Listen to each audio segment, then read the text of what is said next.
Salut à tous, bienvenue sur Crazy Big Baits. Je suis content de vous retrouver après une grande trêve de pas loin de 2 mois suite à la fermeture du Carnat et puis à mon déménagement. Donc me voici enfin dans le Midi. Donc là j'habite à Montélimar maintenant et puis je suis à 40 minutes d'Aubenas. Donc je suis déjà allé pêcher pour l'ouverture de la truite, mais ici tu pêches avec un hameçon simple, sans ardillon. Donc j'ai fait 2 décros et une qui m'a coupé net quoi. Donc en tout cas je te présente mon nouveau spot de pêche, regarde bien parce que ça franchement ça claque. Et puis ensuite je te présente le nouveau sac de chez Caperlan, franchement qui est une petite tuerie là pour quand tu pêches en street fishing ou autre. Il s'ouvre, tu peux travailler sur l'avant, il a pas mal de poches, il est bien équipé. Franchement, regarde bien cette vidéo, elle va te plaire. Allez.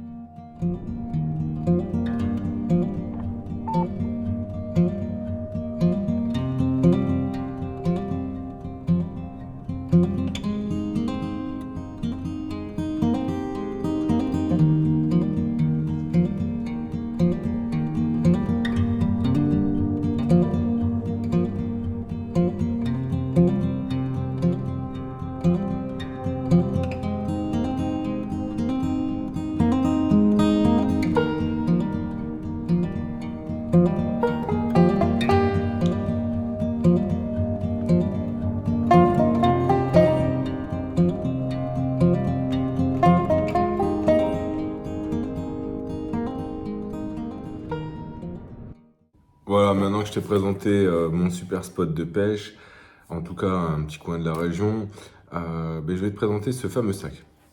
Et tu vas voir, c'est vraiment un beau petit sac. Donc c'est un sac qui se présente comme ça, il n'y a qu'un seul coloris, ok. L'étiquette, si tu la cherches, elle est comme ça, mais je te mettrai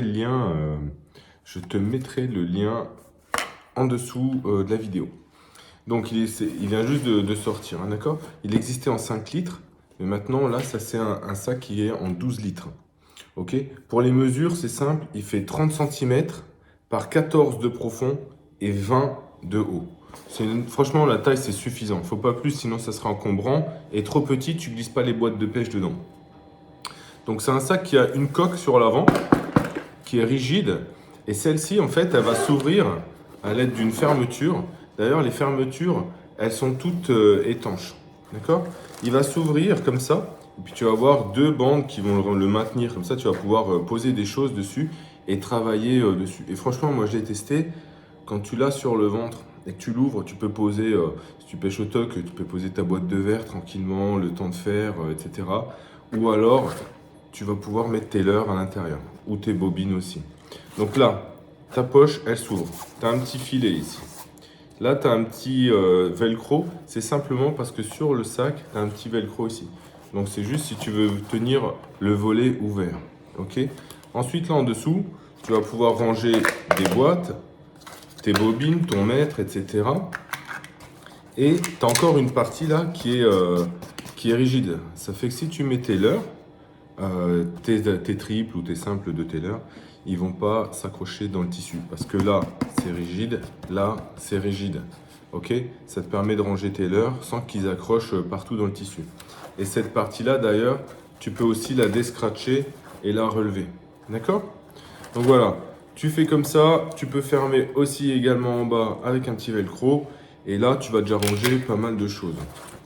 Et franchement, ça te fait comme une petite tablette devant toi, c'est ultra pratique. Quand tu es au bord de l'eau, tu as les 2 mains libres, tu peux poser devant toi. Tu sais, c'est toujours compliqué. Tu enlèves ton leurre ou ta cuillère, tu sais pas où la foutre en attendant, une fois que tu as dans une main ton agrafe et dans l'autre ton nouveau leurre. Donc ça, c'est vraiment superbe.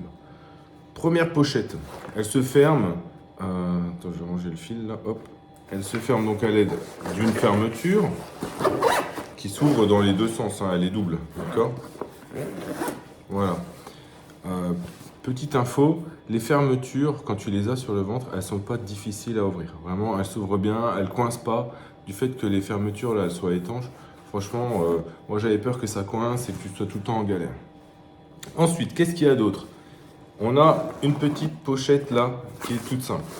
Donc là, à l'intérieur, c'est tissu, mais ici, tu vas pouvoir ranger vraiment des petites choses, ta carte de pêche sinon, ou tes papiers, ton téléphone. toutes ces petites choses-là, d'accord? Et ensuite, au-dessus, tu l'ouvres et là, tu accèdes à une grande poche.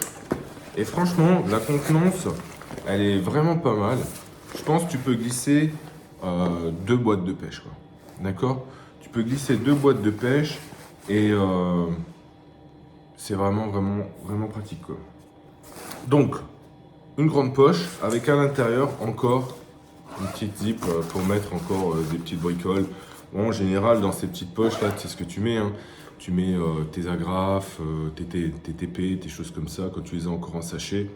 Bon, ben, ou peu importe, ton rigoletto, quelque chose comme ça, quoi. Voilà, donc on ferme le sac. Hop. Et on continue. Donc, qu'est-ce qu'il a d'autre, ce sac? On a une poignée dessus. Donc ça, c'est pas mal quand tu dois le transporter. Et une poignée sur le côté. Cette grosse poignée, là, en fait, elle va servir à, quand tu mets ton sac en bandoulière, ben, tu vas attraper la grosse poignée derrière, comme ça, comme ceux qui attrapent leur truc de parachute, là, et tu vas faire tourner ton sac. Donc la poignée là, elle est vraiment bien positionnée. Moi, du fait que je l'utilise en ventral, cette poignée, ça va me permettre de crocheter mon mousqueton dessus pour mon épuisette. Parce que ça, c'est toujours le problème, l'épuisette, je sais jamais trop où l'accrocher. Bon, ben là, du coup, elle sera accrochée à mon sac. Ensuite, le petit truc qu'ils ont mis et que j'aime beaucoup, c'est le petit enrouleur. L'enrouleur, là, si tu le veux, et bien en fait, il est déjà de série. Ok. Donc moi, j'ai mis un ciseau parce que sur le côté, des ciseaux, pardon, parce que sur le côté, tu peux ranger une pince. Ok. Mais en fait, eux, ils le prévoient différemment. Ici, tu ranges ta pince. Et ici, tu mets ton petit coupe-fil, ton espèce de petit coupe-ongle ou ce que tu as besoin. Mais bon, moi, je préfère accrocher ma petite pince sur le côté. Franchement, ultra pratique. Vraiment ultra pratique. Ensuite, on va tourner le sac. En dessous, ils ont prévu une poche qui se déclipse comme ça. Tu vois, là, tu as deux pressions. Elle est fermée comme ça avec la pression. Et toi, tu vas l'ouvrir. Et en fait, ici, tu vas pouvoir glisser une bouteille d'eau. C'est carrément canon parce que toujours t'as soif, quoi. Donc, la bouteille d'eau avec un élastique de chaque côté pour que ta bouteille, bien entendu, ou ta gourde, elle se fasse pas la malle. Mais ça, fallait y penser et c'est vraiment pratique. Ensuite, tu as des crochets partout. Donc là, pour ceux qui veulent... alors, il y a 2 écoles. Hein. Tu as ceux qui ont, pour accrocher leur épuisette, ils ont 2 aimants, là, tu sais, le mousqueton avec 2 aimants. Et des crochets comme ça, tu en as partout. Tu en as un sur le côté, un ici, tu en as sur la poignée et ici. Donc, tu as quelques crochets pour accrocher tout ce dont tu as besoin. Maintenant, on va parler des sangles. Et sur les sangles, donc forcément, comme c'est un sac qui se met aussi en bandoulière, tu as une grosse sangle qui va faire le tour de la taille. Et franchement, ceux qui ont une taille assez conséquente, n'ayez pas peur. Franchement, le strap est suffisamment long. Et sur cette bande, tu vas avoir une bande qui va passer par le dessus. Je vais le positionner, je vais te montrer. Et tu vas voir que le sac, il tient bien en place. Voilà, donc là j'ai mis mon sac, comme tu peux le voir, j'ai une bandoulière comme ça, et puis ça fait le tour, hop, comme ça. Donc le sac il tient vraiment bien, quand je l'ouvre, hop, ça s'ouvre facilement, tac, tu vois, tu as une bonne visibilité, tu peux bricoler, tu peux lever les volets, hop, très pratique, tu le refermes, comme je te dis, ça se ferme super bien, quoi. Donc là, ta pince à dispo, vraiment très pratique. Voilà. Tu peux bien le serrer, comme je te dis, tu vois, tu as encore de la marge, même quand tu as tes waders, t'as pas de souci, ça va bien le faire. Donc ça, par contre, tu passeras dans le passant derrière. La poignée pour quand tu le mets en sac bandoulière. Maintenant, on va parler des choses qui fâchent. Ça, Decathlon, c'est nul. Je vous dis franchement, je comprends pas pourquoi vous n'avez pas prévu un clips tout simplement. Ça, c'est un... Comment dire? C'est de la sangle. Et quand tu dois l'enlever, tu dois lever le goupillon, là, ça, et le décrocher. Honnêtement, c'est pas pratique du tout. C'est même chiant. Je sais pas pourquoi vous avez mis un truc comme ça, à part pour nous compliquer la vie, quoi. Et deuxième point négatif, c'est ça. Parce que ça, c'est sur un élastique. Et comme tu peux le voir, tout de suite, la sangle elle va vriller. Et puis, ça te fait un paquet dans le dos. Bon, c'est pas gênant, ça fait pas mal.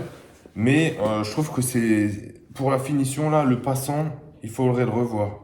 Il aurait fallu un truc un peu plus renforcé. Mais sinon, le sac en lui-même, franchement, il est vraiment canon. T'es pas obligé de mettre la sangle là. Mais finalement, cette sangle là, elle te permet que ton sac, quand tu te penches, tu vois, et ben ça le retient, il n'est pas très lourd, il tourne pas. Il est vraiment bien positionné grâce à cette sangle. Et franchement, dessus, normalement, il y a un tissu. Ça, c'est pareil, ils sont allés sur un truc un peu cheap là. Voilà. Bon, ils ont mis un machin pour que ça te cisaille pas sur l'épaule. Mais bon, ils auraient pu en mettre un de la qualité de ça qui est renforcé.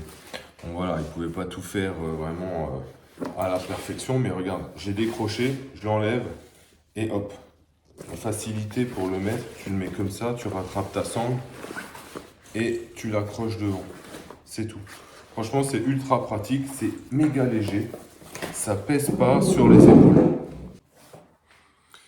Voilà, donc je viens de te faire la démonstration de ce sac Caperlan. Donc si tu le cherches sur le site, il s'appelle sac à bandoulière, ceinture de pêche 512L, 12 litres. Son tarif, on n'en a pas parlé, il est à 45 €. Franchement, ça les vaut. Ça les vaut. Alors oui, ça pourrait toujours être moins cher. Mais en dessous, tu passerais sur des tissus plus cheap, de qualité inférieure. Et là, le tissu, il est glacé, quand il pleut, ben, l'eau, elle va ruisseler dessus. Moi, j'ai même traversé la rivière avec et franchement, j'avais le bas du sac qui était dans l'eau et mon sac à l'intérieur n'était pas mouillé. Donc ça, c'est vraiment super important parce que quand tu as tes bobines de fil, moi, je garde les boîtes et après, tes boîtes, elles sont en miettes. Donc voilà, je vais te mettre quelques photos que je viens de prendre sur le site Decathlon. Hein, c'est leurs photos pour présenter ce sac. Je vais te les mettre à la suite. Tu vas voir qu'ils le positionnent en bandoulière, en sac banane en gros quoi. Et vraiment il est bien. Franchement je suis content d'avoir trouvé ce sac parce qu'il est très léger et il ne me pèse pas sur le tête, il te fait pas mal au dos puisque il est retenu par la sangle là. Les fermetures elles vont très bien. Et c'est pas... Parce que t'en as qui s'enfilent comme ça, t'as toutes les sortes, t'en as où tu as le sac à dos et puis là tu l'as devant. Mais quand t'as ça, tu peux pas mettre ta GoPro. Et moi, je cherchais un sac où ça m'empêchait pas de mettre le baudrier de la GoPro. Bon, bah celui-là, c'est parfait. Et j'ai des copains, pareil, quand ils l'ont vu, ils m'ont dit, ah, vraiment, il est pas mal. Bon, bah écoute, dis-moi ce que tu penses de cette petite vidéo. C'est en attendant d'attraper du poisson. Il faut que je m'habitue à pêcher sans ardillon. Parce que les poissons ont tendance à se barrer. Et, et puis, ben, à bientôt. On remet la machine en route. Allez, salut à tous et bonne pêche.